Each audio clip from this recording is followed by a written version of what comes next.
Posibleng sa Agosto na raw magsimula ang El Nino, ayon yan sa Pag-asa, pero kahit wala pang El Nino, maraming isda na ang nangamamatay sa mga fish pan dahil sa mainit na panahon. May report si Julio Segovia. Maraming fish cage owners sa Kawayan, Ilocos Sur ang namomroblema ngayon.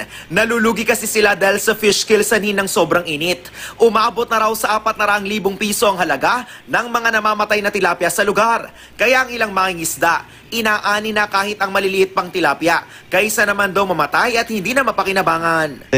Arega mabroten no kan. Nung pilitan mga lakon. Ang lokal na gobyerno ng Kawayan, pinag-iisipang magdeklara ng state of calamity.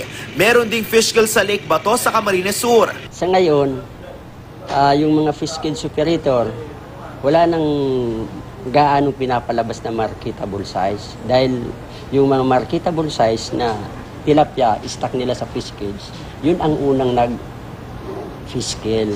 Ayon sa eksperto, madalas talaga mangyari ang fish kill kapag sobrang init ng panahon. Bumababa kasi ang oxygen level ng tubig dahil sa mataas na temperatura. Kung kulang na yung oxygen sa tubig, then wala nang supply yung isda.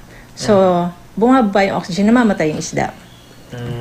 Okay. Isang direct reason yon. Para maiwasan ang fish kill, pwedeng bawasan ang feeds ng isda na inilalagay sa tubig para hindi mabawasan ang oxygen nito. Pero paalala ng eksperto, hindi siguro tamang kainin yung namatay na isda. Parang double dead. kung ngayon pa lang, malaking perwisyo na ang dulot ng sobrang init. Paghandaan pa raw lalo ang El Nino na inaasahang magsisimula na sa Agosto.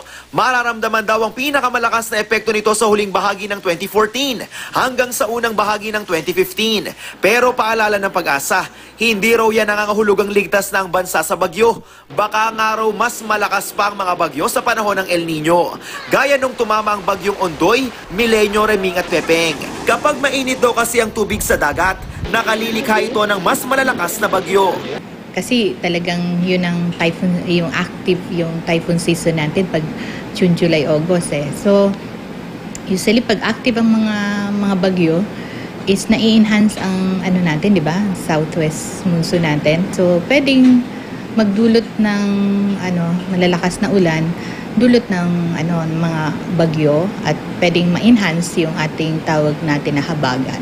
Yung ibang bahagi naman ng Pilipinas like Eastern Visayas and the whole of Mindanao, sila yung posibleng unang makaranas ng kawalan ng ulan, sanhi ng epekto ng El Nino. At kailan ito? Ito naman ay simula sa buwan ng Oktubre hanggang Enero ng susunod na taon. Julio Segovia, GMA News.